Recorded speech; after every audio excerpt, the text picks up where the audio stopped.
What's up, player? It is I, Sabar Wise, back up in this biatch. Today's video, I'm going to be reviewing the May 19th episode of Monday Night Raw. Okay, so without further ado, let's get into it. So the show starts with Seth, Braun, and Paul Heyman walking into the arena, which is then followed up by footage of Jey Uso walking into the arena, AJ Styles, Penta, and the whole Judgment Day walking into the arena.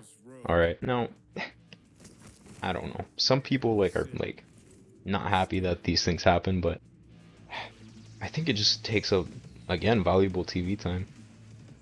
But that's just my opinion. Then the show actually starts with Logan Paul coming out to the ring, okay?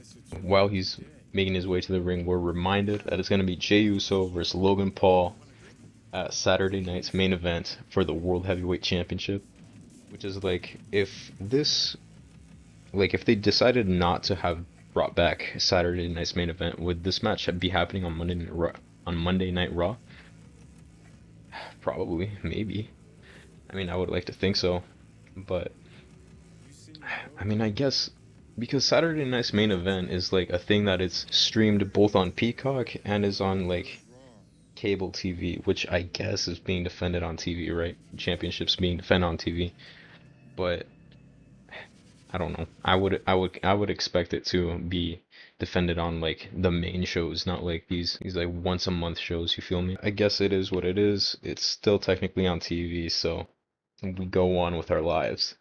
So Logan says oh, it's a fact that he'll beat Jey Uso for the championship. Then goes on to list more facts, right? There's a lot of facts within the first half hour of the show.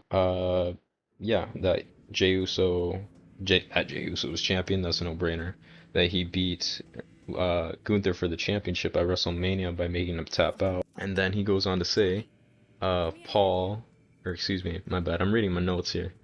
So yeah, that Logan Paul won a singles championship 12 years quicker than Jey did, which is dude, Logan Paul is just superior to Jey Uso, so what is the point of having Jey Uso in the company? I mean, is it nepotism? I feel like it really is. There's a lot of nepotism in the WWE today, but everything, he's just better on the mic. He looks better physically. Is legitimate. You can buy him as someone who could, in reality beat your ass. You feel me? Yeah, no, he's just better than Jey Uso. Gunther then comes out to the ring. He's dressed like a dork, and he says oh, well, I can learn from you, Logan Paul. Then goes on to say, which is true, because Logan Paul is superior. If Logan Paul is superior, okay, I'm gonna do a bit of power scaling.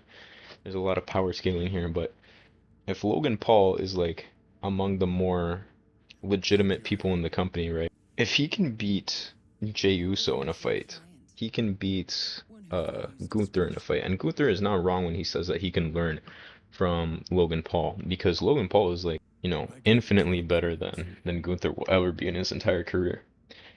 But nonetheless, so Gunther then says that if Logan Paul beats Jey Uso for the championship, that Gunther will take it personally, because apparently this World Heavyweight Championship is incredibly important to Gunther. So it's well, I mean, I guess is that it? I don't know. Yeah, and then Gunther ends the promo essentially by saying that he will eat Logan Paul alive, which is just, it's preposterous, man. There's no chance in hell, motherfucks, that Gunther would ever in any situation beat Logan Paul's ass. Even if Logan Paul had an arm tied behind him, he's still whooping Gunther's ass. And the thing that stood out to me here during this promo is that these two are roughly the same height.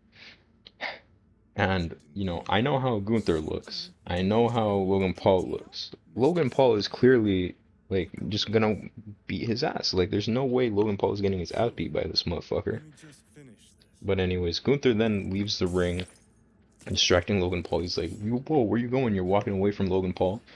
And then, the crowd erupts because Jey Uso's in the ring now. Logan Paul turns around predictably and gets super kicked in the face, which is whatever. And we see a little contract signing in the back with Roxanne Perez and what's his face, Adam Pearce. So yeah, she's now officially signed to Raw. And then we get a match. We get our first match of the night. Within the first half hour of the show, we are finally getting our match. And it's between Penta and AJ are on a team, and they're going up against JD and Finn Balor.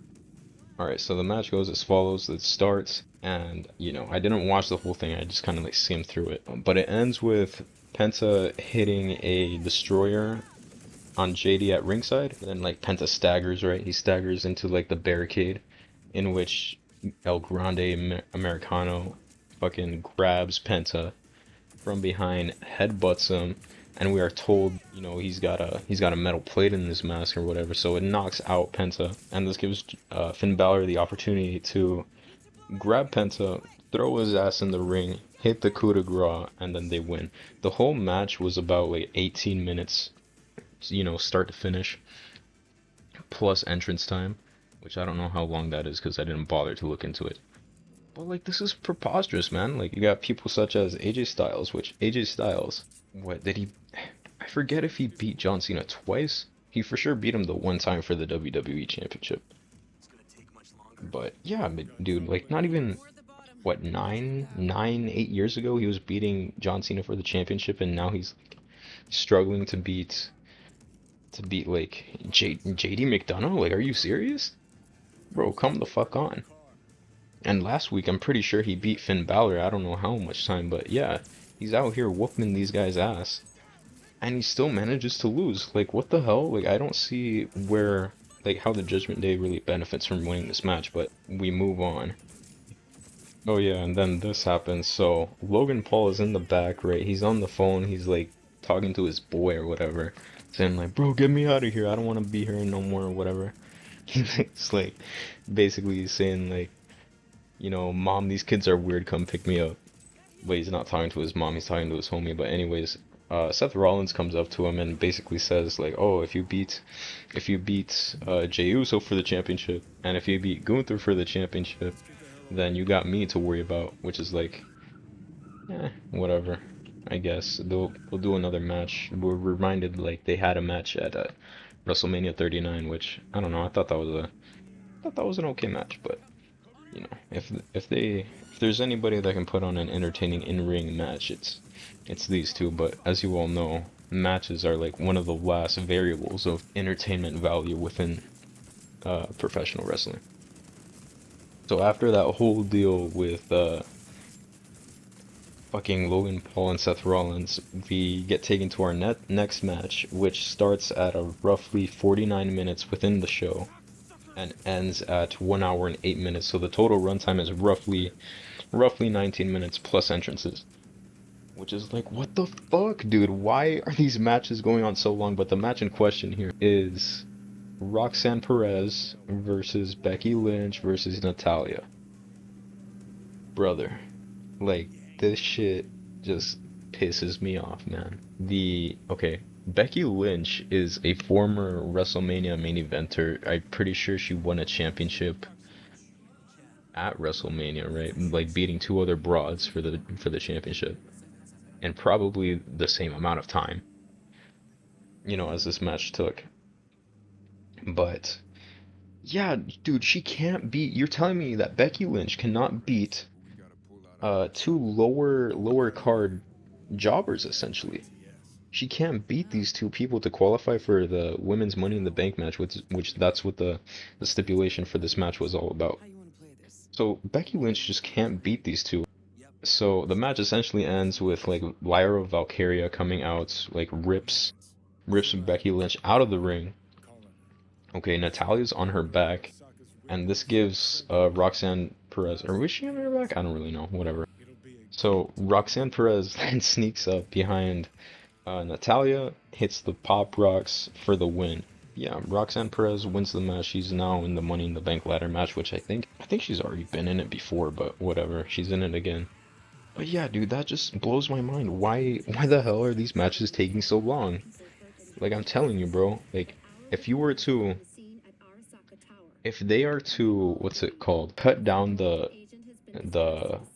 runtime of matches, they can, you know, have the matches start to finish without any commercial breaks. And that's another thing that bothers me too. You know, these like on air, the match is roughly 19 minutes plus entrances, but there's also the time that goes on off air, like not off air, but what's not shown. Like, hold on, let me try to think of how I want to explain this. There's time to the match that happens like during the commercial breaks. So this match could have even been longer for the people in within the arena. So like what the fuck? This match is like 19 minutes plus in reality. Bro, like this is just absurd. But anyways, Raw rolls on, motherfucks. Okay, next little segment that happens is a little pep talk, I guess. Whatever you want to call it. I'm gonna call it a pep talk between Sami Zayn and Jey Uso. Sami Zayn is basically like, yo, I know like the odds are kind of stacked against you tonight. Like, you're going up against Braun Breaker. Seth Rollins is gonna be there. Paul Heyman's gonna be there. So like, if anything goes down, I'm gonna be in your corner. So yeah, we get that, which is like, dude, what is Sami Zayn gonna do if he doesn't come out with a chair? And listen, I am reviewing this like half an hour after Raw ended, which was like at 9:30, my local time. And like, I don't know, I just haven't seen the entire show. So if like he doesn't go out there and he's not in Jey Uso's corner with like an equalizer of some sort, then like this guy's just a dumbass for real. But yeah, we continue on. Okay, guys, I've just seen something completely ridiculous. I'm once again validated by my own takes of like there just being a bunch of filler shit on TV. And in today's Who Gives a Rat's Ass match of the week, it's Sheamus versus Grayson Waller, which is like, what? Like, what are you gonna, where is this leading to, man? Where does this lead to? So the next little thing that happens while like Grayson Waller is making his entrance, I believe, is we get a little reminder of something that happened in 2012 where John Cena is beating Michael Cole's ass, undresses him, and humiliates him by dumping some sauce of some sort like onto Michael Cole's like, undressed body. Which is like, what the hell? I don't really remember seeing this. What the? He sprayed him? What the hell is this, man? He sprayed him with a fire extinguisher and then pins him? Yeah, he then pins him. Dude, what? What is the point of that? I don't even know. I wasn't paying attention to the commentary. The commentary is like unbearable. I fucking hate Michael Cole. He's like one of the worst. Even in the Attitude Era, like even while like Vince McMahon was in his ear, he was still the shit. Like not the shit in a good way, but he was the drizzling shits, motherfucks. He was ass. So is Pat McAfee. Pat McAfee sucks ass. So once again, the WWE keeps proving me right, motherfucks. Because the Grayson Waller Sheamus match, again, I didn't watch it because, like, who gives a rat's ass, like I stated a little bit ago. The whole match is like 20 minutes plus, like, duration during commercials, entrances. I'm including entrances, motherfucks. You may not like that, but I do. But yeah, this match is like 20 minutes plus, which is ridiculous, dude. Sheamus is a former world champion. He was out here beating motherfuckers like Daniel Bryan in like 3 seconds at WrestleMania for the championship. You're telling me he can't do the same thing to Grayson Waller? You have to, you have to, you know, pad out time on TV by having a competitive match with which it it does the opposite, dude. Like I I understand why they do this. It's like to try to elevate the other guys. They're trying to elevate Grayson Waller and make him competitive with Sheamus, but like what that does is the opposite. It does not elevate Grayson Waller. What it does is bury Sheamus. It just makes him look incapable of whooping ass. Like genuinely, this guy Sheamus, he like even though that he's not in the best shape of his life, right? He's still like bigger in a muscular sense. He's bigger than Grayson Waller, dude. Like what the fuck is this? Yeah, he wins. Yeah, like he's just in like better physical shape than Grayson Waller. Which what the hell, dude? Like where is this going? What was this match for? some interview is now going on after the match between Michael Cole, Pat McAfee, and like some guy, some random guy who's like wearing a hoodie with an Indiana, plastered across his chest or whatever on this hoodie. I don't know who this guy is. I'm assuming like he's some basketball player just by seeing this jersey in his background. I don't know who he is, man. He's wait, hold up. They show his name. So yeah, he's a player for the Indiana Pacers. His name is Tyrese Halliburton. He's apparently a two-time NBA All-Star. I don't know who this guy is, bro. I don't know. Like, I don't watch basketball, like at all. But even though I don't watch basketball, like I know who Michael Jordan is. I know who LeBron James is. I know who Steph Curry is. I know who fucking Kobe is, rest in peace. But who the fuck is this guy? Like I know who Kevin Durant is because I keep on fucking seeing him in the Dick's Sporting Good ads. The whatever kid. Who the fuck is Tyrese Halliburton? Why is he here? Why not get an in like why? Why would you get an interview with this guy and not someone like a Kevin Durant? Somebody who's actually known. Who the fuck is this guy, man? Okay, so this interview between Tyrese and the commentators goes on for about 5 minutes. And like they pitch to it. Like before the interview starts, they like Michael Cole's like, "Oh, earlier in the day via satellite, we had an interview with this guy." But like they don't say why. So like I don't know, dude. I would take the time to like watch this, but like I just don't give a fuck. I don't care. Like, I don't know who this motherfucker is. I already can't stand the announcers. Why would I care, dude? This is taking up 5 minutes. 5 whole minutes from screen time, dude. Like, this is stuff that's going on air. Like, what the fuck? Like, can you not allocate these 5 minutes to something more important? Like, why? I don't understand. So then we are reminded of a few matches that are going to take place at Saturday night's main event. Okay, it's going to be Seth Rollins and Braun Breaker on one team versus Sami Zayn and CM Punk, which is like, what? What is this match, man? This is such a raw match, and you're telling me like this is on a pay-per. Well, would you guys consider Saturday night's main event like a pay-per-view level event? I don't know. I'm a consider it just because it's on Peacock, but even though it's on like NBC Network or whatever, I'm still gonna count it as pay-per-view level, you know. But yeah, dude, this is like a raw match. This thing would not, this wouldn't even make like a fucking, what's it called, an Unforgiven. You feel me? During the Attitude Era, this match would not be happening on Unforgiven.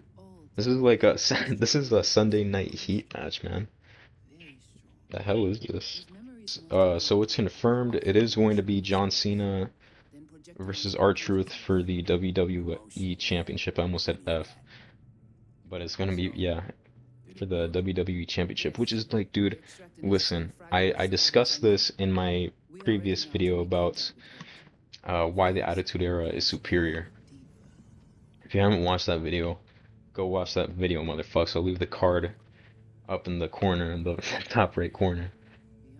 But yeah, dude, like this is like the same thing that I was talking about Sheamus and Grayson Waller.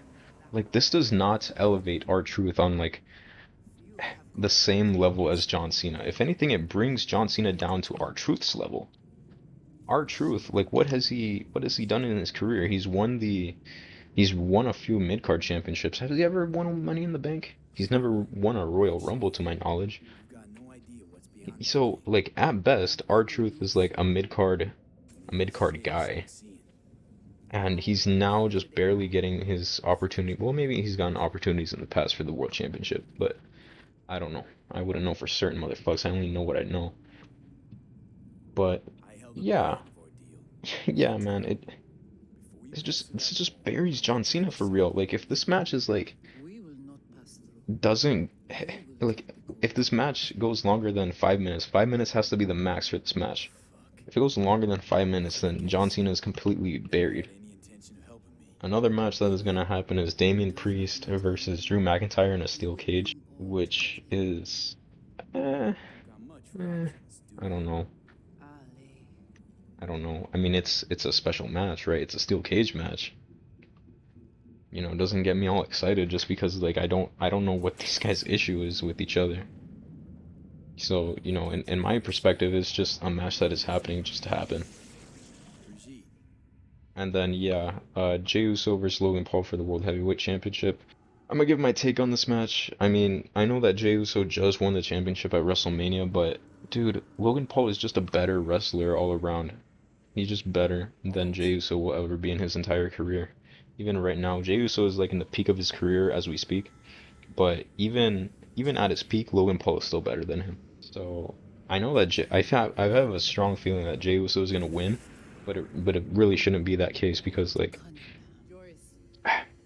he's just not on par. He's not on par, man. And if anything, this match is not going to elevate Logan Paul to someone that's like competitive with Jey Uso. It lowers Logan Paul down to Jey Uso's level. Like it just gets rid of all credibility that Logan Paul has with being like a legitimate combat sport athlete. So I don't know, dude. That shit pisses me off. Okay, so yeah, we get a little interview segment with Gunther and Kathy Kelly in the back, and before the interview really even starts, Seth Rollins comes out, you know, confronts Gunther, basically saying like, I don't know what the fucking guy said. I didn't watch the interview, motherfuckers. I'm not watching this shit. These two are so unbelievably boring. Like I can't be bothered to listen to what they have to say. But if I have to assume what happened here is like Seth Rollins basically says, well, you know, I thought I had respect for you, but like you're over here acting like an asshole, so I have no respect for you. So like if you ever win the championship, like I'm gonna challenge you for it or whatever the hell. I didn't watch the fucking interview, so I'm just like making shit up now. But I don't know. I just don't care. I don't care for this. Okay, so the next match now is Rhea Ripley. It's okay, it's for qualifying match for the women's Money in the Bank ladder match. It's Rhea Ripley versus Kairi Sane versus what's her face? Zoe Stark. Total match duration is like 12 minutes. You know, plus entrances, plus time during commercial breaks, so it's 12 minutes plus, which is like, well, it's better than these like 18-minute matches, 20-minute matches that we've seen previously, but in my opinion, it's still too long. Like this match should have been like tops like 7 minutes for real. And the thing that blows my mind is like the last like few minutes of the match, it's Rhea Ripley and Kairi Sane having essentially a one-on-one match because like, what's her face? Zoe Stark is like completely nowhere to be seen. She just disappears from like the last few minutes of the match, but it blows my mind that it's just these two and Rhea Ripley's like struggling to beat this girl's ass. Like the size discrepancy between the two is insane. Like, are you serious? Are you serious? This does not, like I said, man, this does not elevate Kairi Sane. This brings down Rhea Ripley. We're supposed to believe that Rhea Ripley is like at the top of the women's division in terms of like physicality or like power scaling. You feel me? So what does this do? This does not elevate Kairi Sane. This brings down Rhea Ripley. This makes her look weak in comparison to Kairi Sane. Just ridiculous. Okay, so after the match, we get a little like video package of Rusev essentially lambasting Akira Tozawa, saying like just basically calling him a big nothing, like you have no chance against me, I'm gonna destroy you next week. But dude, I don't care, man. I don't care. I really don't. Like Rusev is not doing anything interesting other than just saying, "Oh, I'm gonna beat you to a pulp or whatever," which is like I don't know. I don't care. I already know how this match is gonna go, man. I mean, they're gonna have like a competitive match. It's gonna go for like 10 minutes, maybe longer. And then eventually Akira Tozawa is gonna get put in like the accolade or whatever his Rusev's finisher is, the submission hold. I think it's called the accolade, at least that's what it was called before. But yeah, he's gonna be put in the accolade and he's gonna pass out and Rusev isn't gonna let it go. And that's supposed to lead where? Where is that leading to? I mean, I guess it's just rebuilding him up, right? But like, if you wanted to rebuild what's his face, Rusev, I feel like you wouldn't be putting him up against like guys lower than he is. I feel like he should be going up against like guys like Sheamus, like someone who can believably put up quite a fight against Rusev, and they can have like a believable match. Like I can believe like these two, Rusev and Sheamus, are closer in terms of power scaling than Rusev is to Akira Tozawa. So I don't know. The booking is just ass in my opinion. After that happens, we get a little backstage segment with the Judgment Day, and basically it goes down as follows. Finn Balor has essentially added a new member to the Judgment Day, and it is none other than Roxanne Perez. And, you know, she's like, oh, well, I can help you guys. And, you know, she tries to get on their good side by giving some presents to some of the members. Carlito gets gifted a bag that has an apple in it, so he's just eating this apple, right? And Dominic Mysterio gets a box of chicken nuggets. What? Like, I don't know. You know, I don't know. It's just kind of, it's silly to me. Like, I don't know if I want to call it necessarily bad, but it's just silly. But I don't know exactly where this is gonna go. If I had to guess, it's going to be a deal between Liv Morgan and Roxanne Perez.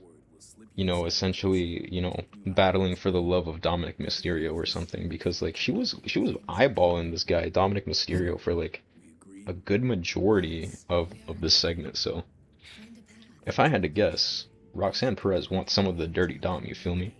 After that, we are then shown the matches for next week that's going to happen on Monday Night Raw. One of them, like I said earlier, is going to be Akira Tozawa versus Rusev. There's going to be a triple threat match for the World Tag Team Championships.